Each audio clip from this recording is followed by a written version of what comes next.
Assalamualaikum warahmatullahi wabarakatuh. Kembali berjumpa lagi sahabat Janara yang mudah-mudahan selalu gembira. Amin ya rabbal alamin.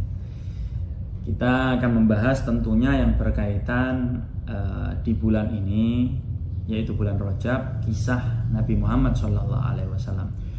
Sebetulnya banyak sekali kejadian-kejadian kisah yang luar biasa di bulan Rajab ini, termasuk salah satunya yang sudah lampau tanggal 10 Rajab itu Allah menciptakan nur Nabi Muhammad SAW, cahaya Nabi Muhammad SAW.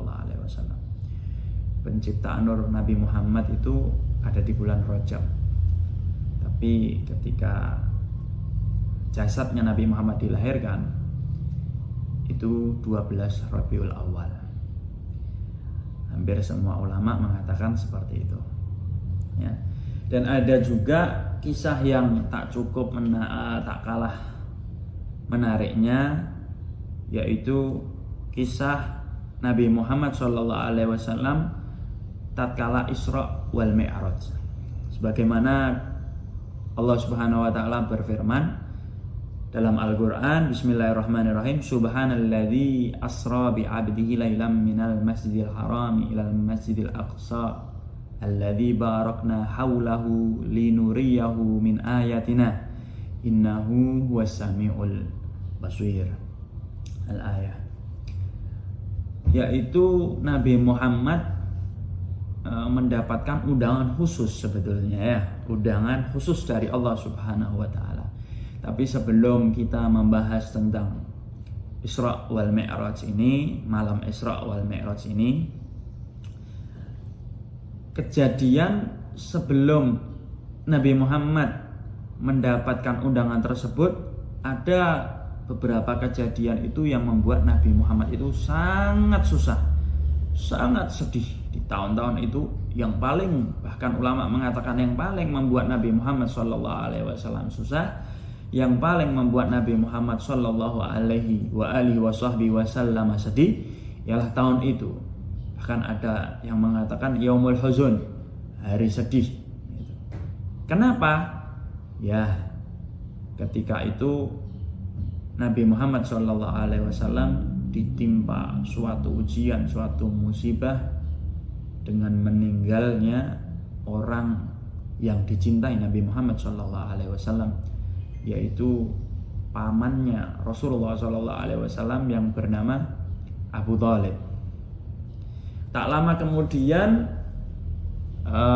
kurang lebih sekitar 3 hari, istri yang paling dicintai Rasulullah SAW, Sayyidatuna Khadijah al-Kubra, meninggal dunia juga. Itu hati Nabi Muhammad SAW sangat sedih sekali, susah sekali. Makanya dalam kesedihan Rasulullah Sallallahu Alaihi Wasallam, Allah mengundang untuk menggembirakan hati kekasihnya Allah, untuk menggembirakan hati Nabi Muhammad Sallallahu Alaihi Wasallam, yaitu Allah memberikan undangan khusus, undangan VVIP, bahkan berjuta-juta lebih mulia daripada undangan VVIP. Nah, ketika Rasulullah Shallallahu Alaihi Wasallam diundang tersebut, betul-betul Rasulullah melihat zatnya Allah Subhanahu wa taala tanpa penghalang, tanpa hijab. Berbeda dengan nabi lain, seperti contoh nabi yang diberi kenikmatan bisa bercakap-cakap, berkalam dengan Allah Subhanahu wa taala, yaitu Nabi Allah Musa alaihissalam.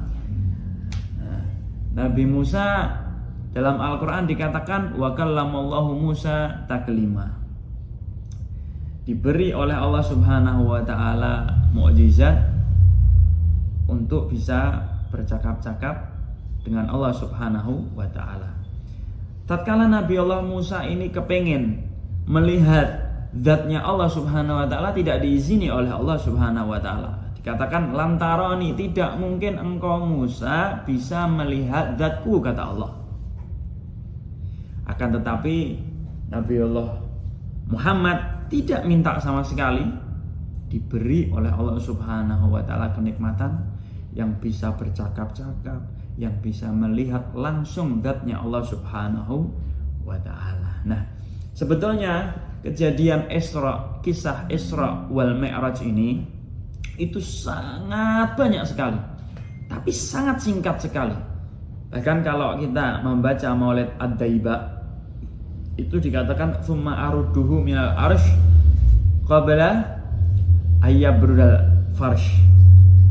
Allah Subhanahu wa taala mengembalikan Nabi Muhammad sallallahu alaihi wasallam dari arsy sebelum tempat duduknya itu menjadi dingin. Kan ketika ada orang duduk, identiknya tempat yang dipakai duduk itu hangat. Nah, itu sebelum tempat duduk itu dingin, Nabi Muhammad sudah dikembalikan oleh Allah Subhanahu wa taala. Berarti ini tanda yang sangat singkat sekali waktunya. Tapi Nabi Muhammad mendapatkan pelajaran, mendapatkan suatu anugerah, suatu kenikmatan yang sangat besar, yang sangat banyak. Dan juga untuk umatnya Rasulullah Shallallahu Alaihi Wasallam, yaitu Isra wal Mi'raj Nabi Muhammad dari kota Makkah menuju Masjidil Aqsa, menuju Aqsa, dari Aqsa menuju ke Sidratul Muntaha. Nah, sebetulnya hadirin, ketika mau menceritakan Isra wal Mi'raj ini tidak cukup 1 jam, 2 jam, 1 hari, 2 hari, bahkan 1 minggu, 2 minggu. Sangat luas sekali dan sangat banyak sekali. Tapi ya, kita membicarakan ini, mengkisahkan ini, ya cukup kita ambil sedikit yang penting-penting insyaallah. Yaitu tatkala Rasulullah Shallallahu Alaihi Wasallam sudah menuju ke atas, semua para malaikat Allah itu bersaf-saf menyambut dan senang dengan kehadiran Rasulullah Shallallahu Alaihi Wasallam, dan para nabi, para rasul menyambut gembira, cinta, senang akan kedatangan Rasulullah Shallallahu Alaihi Wasallam dengan senyuman yang manis, semua menyambut Rasulullah. Akan tetapi ketika Rasulullah menuju suatu tempat, ada satu makhluknya Allah Subhanahu wa taala yang dia tidak senyum sama sekali, yang dia tidak mau senyum sama sekali. Ketika berjumpa dengan Rasulullah Shallallahu Alaihi Wasallam, Rasulullah pun sempat kaget dan bertanya kepada malaikat Jibril yang mengantar Rasulullah Shallallahu Alaihi Wasallam menuju ke Sidratul Muntaha. Rasulullah tanya, wahai Jibril, siapa itu? Manhu ya Jibril, siapa itu? Kenapa dia tidak seperti makhluk-makhluk Allah yang lain menyambutku, senang dengan kehadiranku? Apakah makhluknya Allah yang itu tidak suka kalau aku hadir? Maka Jibril menjawabnya, ya Rasulullah, itu adalah khazinun nar. Itu adalah malaikatnya Allah, penjaga neraka. Bukan dia itu tidak suka kehadiranmu ya Rasulullah, tapi memang ia ditakdir oleh Allah Subhanahu wa taala tidak diberi untuk bisa tertawa, bisa tersenyum. Ya sudah, penciptaannya seperti itu, melotot ya, tidak bisa bersenyum ya. Maka kalau Anda bertemu orang yang tidak bisa senyum, ya jangan-jangan itu ada sangkut pautnya dengan malaikat penjaga neraka.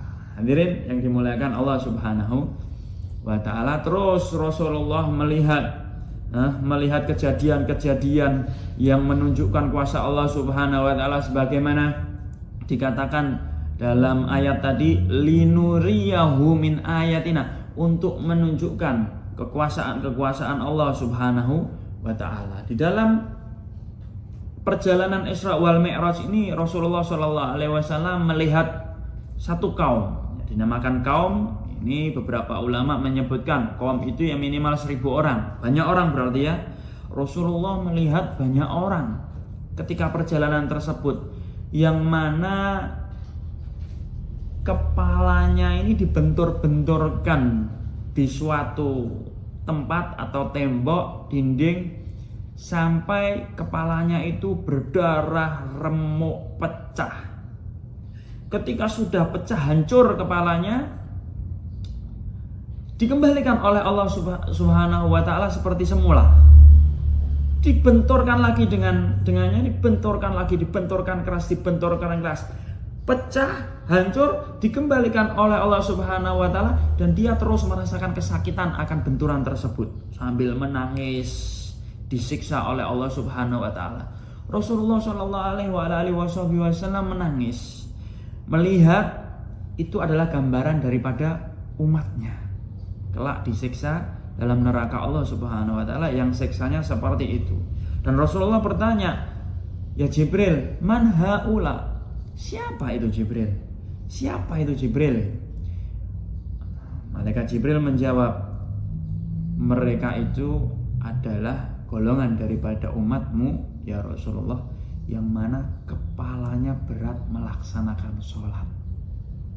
Kepalanya berat untuk melaksanakan sholat. Bukan dia tidak mau sholat, bukan dia tidak mau sholat sama sekali, bukan. Akan tetapi ketika waktu sholat masuk, dia berat. Dia lebih mementingkan urusan dunia lain, urusan kerjaan kah, urusan ini kah, urusan itu, HP kah, mau ngobrol kah, dia berat. Akhirnya sampai keluar waktu sholat, waliyadzubillah, naudzubillahi min dzalik. Jalan lagi Rasulullah Shallallahu alaihi wasallam. Kemudian Rasulullah melihat satu kaum lebih daripada 1.000 orang yang mana ditenggelamkan oleh Allah Subhanahu wa taala, ada di lautan neraka, lautan yang penuh darah dan nanah. Di situ ditenggelamkan oleh Allah Subhanahu wa taala. Begitu ia sudah tenggelam, dilempar batu yang besar oleh Allah Subhanahu wa taala dari atas, belum disiksa oleh Allah Subhanahu wa taala. Rasulullah pun sedih. Ini gambaran daripada umatku, wahai Jibril. Iya. Man haula? Siapa itu Jibril? Itu umatmu ya Rasulullah. Hum akilur riba. Itulah daripada umatmu ya Rasulullah, yang mana ia senang memakan riba, hutang dengan bunga, atau menghutangi dengan bunga. Maka orang-orang seperti ini kelak di akhirat akan dimasukkan neraka Allah dan disiksa oleh Allah Subhanahu wa taala seperti itu. Mudah-mudahan kita selamat, insyaallah, amin ya rabbal alamin. Berjalan lagi Rasulullah Shallallahu alaihi wasallam melihat beberapa kelompok, yang mana kelompok tersebut itu dihidangkan makanan daging yang lezat, yang enak, tetapi orang-orang tersebut tidak mau mengambilnya, tidak mau menikmatinya, daging yang sehat, yang nikmat tersebut. Lebih memilih daging yang busuk, yang sudah ada uletnya, yang sudah bau, sangat bau sekali. Ia lebih memakan itu. Rasulullah ketika melihat itu merasa jijik. Siapa ini Jibril? Ada daging yang nikmat. Kenapa dia lebih memilih daging yang busuk, yang baunya sudah tidak enak sekali, yang sudah uletan? Man haula? Siapa itu Jibril? Itu adalah gambaran umatmu ya Rasulullah. Itu adalah gambaran umatmu ya Rasulullah, yang mana orang-orang yang sudah menikah, tapi dia lebih memilih dengan pasangan yang masih haram. Dia sudah halal, tetapi di luar rumah dia memilih wanita lain yang masih haram. Dia sudah halal, tetapi di luar rumah ia memilih lelaki yang masih haram. Itu gambaran daripada umatmu ya Rasulullah. Kelak orang-orang seperti itu akan disiksa oleh Allah Subhanahu wa taala. Dia akan memakan sesuatu hidangan yang busuk. Kejadian seperti ini di akhir zaman sudah sangat banyak sekali. Banyak dikatakan dalam bahasa sekarang pelakor, di mana-mana sudah berkeliaran ya. Mudah-mudahan kita bisa menjaga hawa nafsu kita. Mudah-mudahan kita diselamatkan oleh Allah Subhanahu wa taala. Amin amin ya rabbal alamin. Kemudian Rasulullah Shallallahu Alaihi Wasallam menjelaskan kepada para sahabatnya, ternyata yang memenuhi atau mayoritas penduduk neraka ialah kaum Hawa, para wanita, perempuan. Penduduk neraka, orang-orang yang banyak disiksa neraka Allah Subhanahu wa taala ialah para wanita. Ini mohon maaf, bukan kita merendahkan martabat wanita. Ya betul, ibu ialah seorang yang mulia dan sangat mulia. Tapi kenapa Rasulullah SAW melihat tatkala Isra wal Mi'raj perjalanannya yang memenuhi neraka ialah wanita? Karena kebanyakan para wanita ini yakfurnal ashir. Yakfurnal ashir, mudah mengkufurkan kebaikan-kebaikan suami. Ya, dia tidak bersyukur kepada suaminya. Contoh. Beberapa hari demi hari suami ini sudah berusaha mencari nafkah, memberikan nafkah, memberikan yang cukup. Ada satu hari saja dia tidak memberikan nafkah karena memang keadaan tertentu. Wanita ini tidak bersyukur kepada suaminya. Kamu tidak pernah memberikan saya nafkah. Kamu selalu berbuat yang seperti ini kepada saya. Kenapa, Mas? Saya ini nikah kepada kamu kok hidup saya ini ngenes, sedih. Kok tidak bisa saya bahagia seperti tetangga saya? Kok tidak bisa saya hidup enak, asik seperti teman-teman saya? Inilah wanita-wanita yang tidak bersyukur kepada suaminya, yang tidak bisa membuat hati suaminya senang. Yakfurnal ashir, kata Rasulullah Sallallahu Alaihi Wasallam. Ya, karena aktsaru ahlin nari an-nisa, itu tadi Rasulullah Sallallahu Alaihi Wasallam menyebutkan penduduk neraka yang paling banyak ialah wanita, karena ini sedikit bersyukur kepada suaminya. Ya, mudah-mudahan istri-istri kita atau para wanita-wanita kita insya Allah menjadi solehah semua. Sebetulnya ada satu hadis yang membuat wanita ini bisa memasuki surga terserah mau lewat pintu mana. Terserah mau lewat pintu mana engkau para wanita mau memasuki surga. Nabi Muhammad SAW mengatakan dalam hadisnya, idza shallatil mar'atu khamsaha, tatkala wanita mau sholat 5 waktu, wasamat syahraha, tatkala wanita ini mau berpuasa di bulan Ramadan, atau ketika tatkala libur, sedang haid atau sedang nifas atau yang lainnya, dia tidak berpuasa, dia mengqadainya. Wa hafizat farjaha, tatkala wanita ini mau menjaga kehormatannya, menutup auratnya. Wa ata'at ba'laha, tatkala wanita ini mau taat kepada pasangannya yang halal, suaminya. Qilalaha, maka dikatakan kelak di akhirat Allah Subhanahu wa taala berkata, udkhuli min ayyi babil jannati syi'ti, terserah kamu wahai wanita mau masuk surga dari pintu mana. Mau dari babus sedekah, pintu orang-orang yang ahli sedekah, silahkan. Mau masuk di babul jihad, mau masuk di kenikmatan orang-orang yang ketika di dunia dia ahli jihad, silahkan. Mau masuk ke babul firdaus, silahkan. Mau masuk ke pintu manapun silahkan. Itu tatkala wanita menjalankan beberapa perkara tadi. Tapi yaitu, ini sungguh sangat berat. Yang pertama itu tadi yakfurnal ashir, dan yang kedua wanita ini menggampangkan, ya, membuat ringan, menyepelekan ilmu, khususnya ilmu tentang haid, ilmu tentang nifas, wiladah, istihadah, dan seputaran itu. Karena kalau tidak memperhatikan ini, sholatnya itu bisa tidak sah, bahaya, puasanya bisa tidak tidak sah, dan hubungan kepada suami nanti bisa haram. Ini yang membuat wanita dan an-nisa, para kaum hawa, memenuhi neraka Allah Subhanahu wa taala untuk disiksanya.